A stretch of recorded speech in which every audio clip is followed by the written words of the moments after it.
Hello folks, in patch 11.05, Blizzard made a pass over a lot of the old raids to make sure they are fully soloable, and this includes the Shadowlands raids, which means it's now possible to solo farm the awesome and unique looking Zereth Overseer, which is a low, most likely 1% drop chance from the final boss of the Sepulcher of the first one's raid, that's the Jailor, on Mythic difficulty. Now, at the time of recording this video, which is early in the War Within expansion, soloing this raid does have a few important qualifications. First of all, this is a very big raid, and currently the bosses do have a lot of health, so this can take well over an hour to clear if you're doing it solo. The second thing to be aware of is that the second last boss encounter still has a mechanic that creates a major damage check if you're going solo.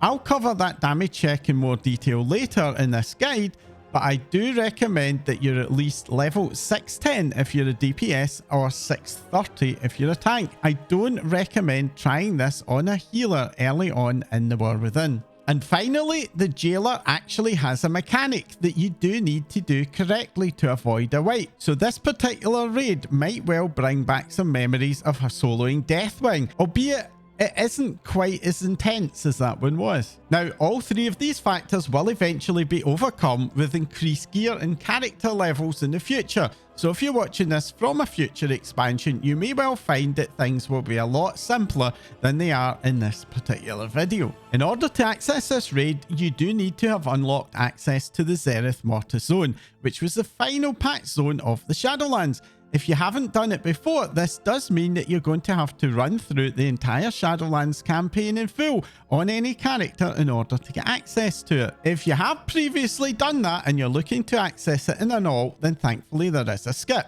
You do still have to unlock the start of the Shadowlands, but once you finish the Maw intro, there is a skip straight to Zereth Mortis.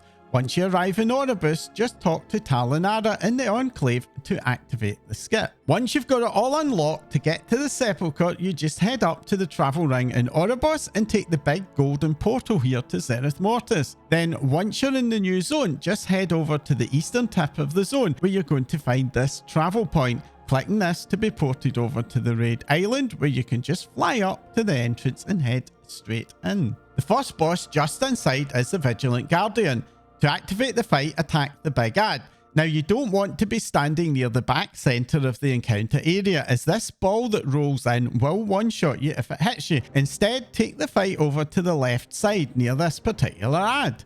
As the fight progresses, you'll gradually destroy the smaller robots through cleave, and the big one will create a shield for you. When that shield appears, just stay inside the shield, but keep the boss just outside of it. After the boss, you can head inside the portal and fight your way down the corridor to this flight point thing.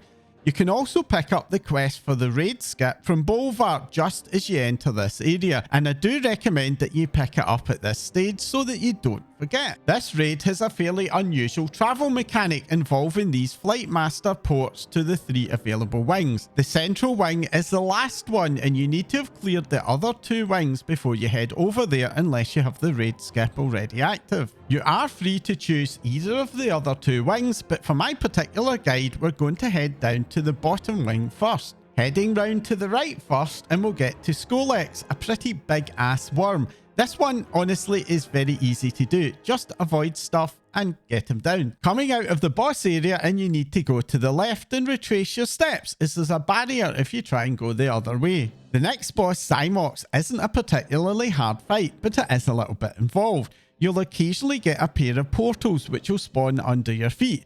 If you don't move, you'll continually start porting back and forth between the two ports that are in the same location, and this can cause the boss to bug out. So when your screen starts to go a little bit foggy, just move out of the ring. When the boss gets this shield, just kill the 4 big ads that spawn to remove the shield and go back in the boss.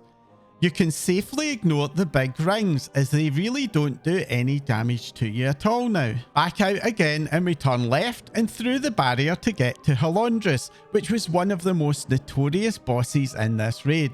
Thankfully, he's not super hard now, but there is one particular mechanic that you do need to be aware of on this fight. From time to time, Halondrous will up stakes and move to a new location. You can do damage to him as he moves, but do be careful as he drop pools under your feet that can do a ton of damage, especially if you're not a tank character.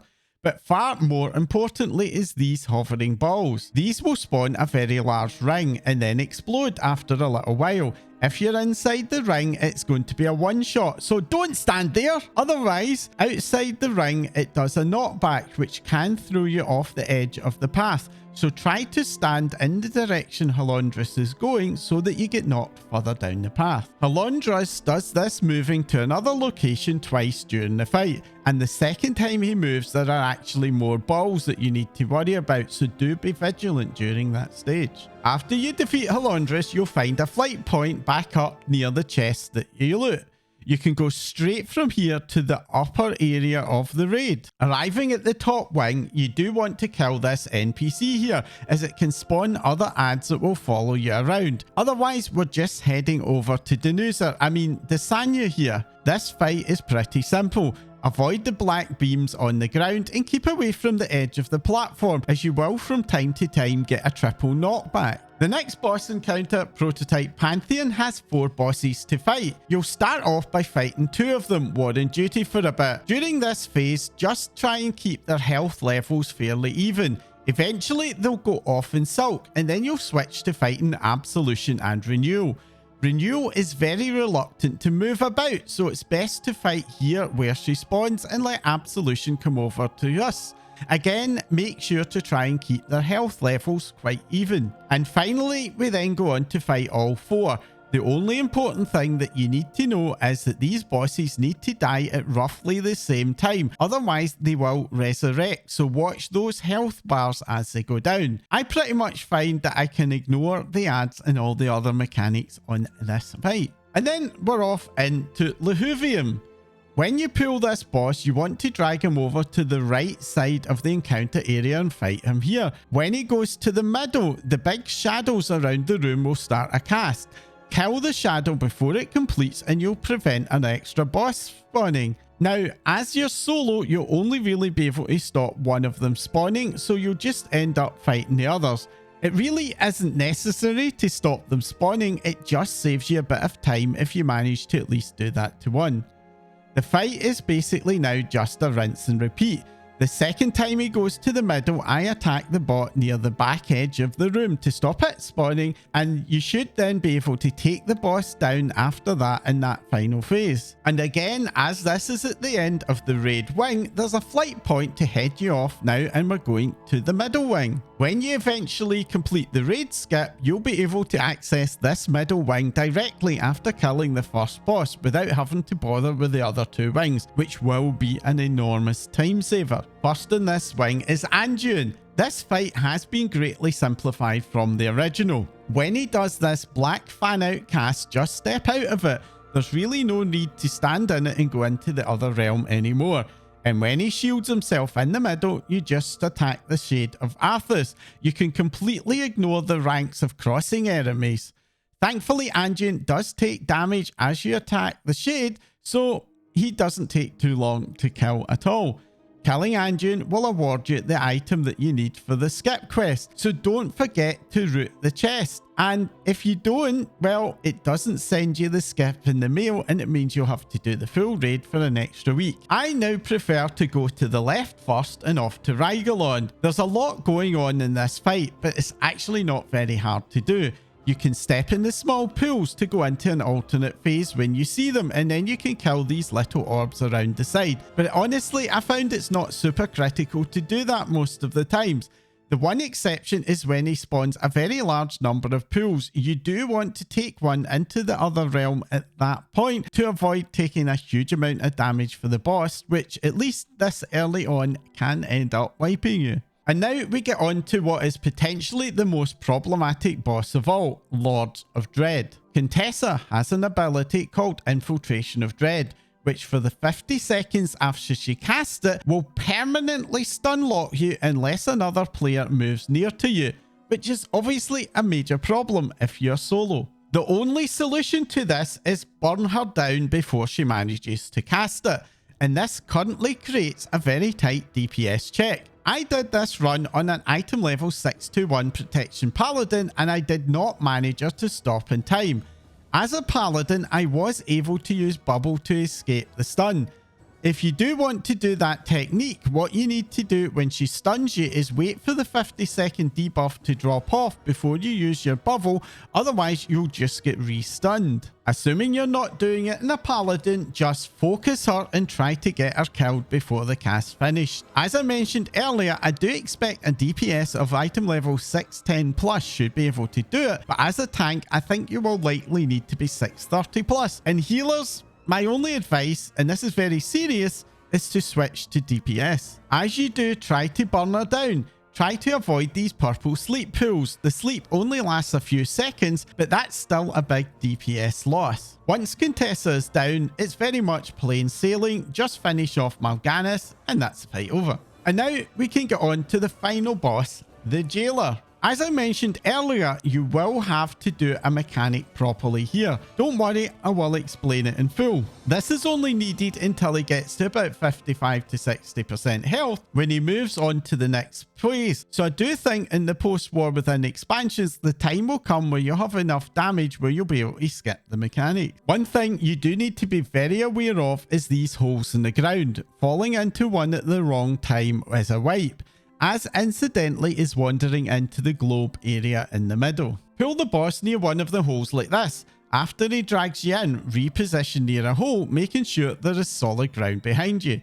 The Jailor will then place a bomb on you. Now, I'm personally using bigwigs, but DBM can also help a lot with this. Once the bomb is cast on you, you'll get a countdown timer that will tell you when it's going off. Now, the emote my character is shouting is thanks to bigwigs, but I'm also going to link to a weak order that will help you with the timing. At 2 seconds, what you need to do is to jump in the hole, and the ball going off will then shoot you back up out the hole and then slightly backwards, and this will cause this giant pillar to spawn. As soon as your feet are on the ground, run around the pillar to get out of line of sight to avoid the Jailor's relentless domination cast. If you're in line of sight when this cast finishes, you will be mind controlled and that will wipe the fight. If you do the jump wrong, you will not get the pillar and that will also cause a wipe. After this, just reposition near another hole. It does get easier from now on as the pillar you hid behind disappears and that hole gets blocked up, giving you a little bit more safe room to maneuver.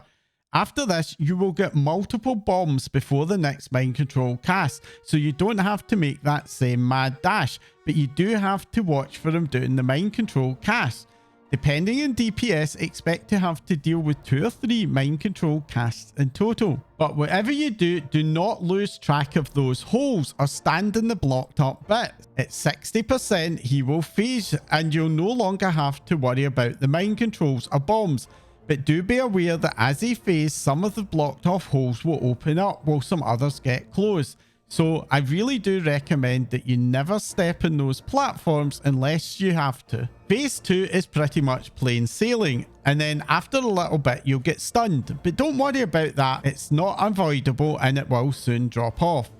That stun will take you into the final phase, which is almost a repeat of phase 2, except that you now do have the bomb mechanic back. There's no need to jump down the holes in the final phase, so just be careful to position so that there's always solid ground behind you, as you'll always get thrown backwards a bit when you explode. And there we have it. Loot the Jailor and good luck on the mount. If you don't want to hearth out, there is a handy green portal at the back of the encounter area that will take you back up to the entrance of the raid. And that's the Sepulchre of the First Winds in Mythic difficulty in a nutshell. Did you manage to get the mount on your run? Or are you more interested in just getting the transmogs? Let me know in the comments down below. And if you've any other tips or advice for doing this raid, be sure to let us all know as well. I've loads more other guides in the pipeline that I'll be releasing in coming weeks. If you want to know when they go live, or you just want to support my channel, then make sure to subscribe and hit the bell icon so that you get notifications. And if you found this video useful, then do let me and the YouTube algorithm know by hitting that like icon. That's all for now. Thanks for watching.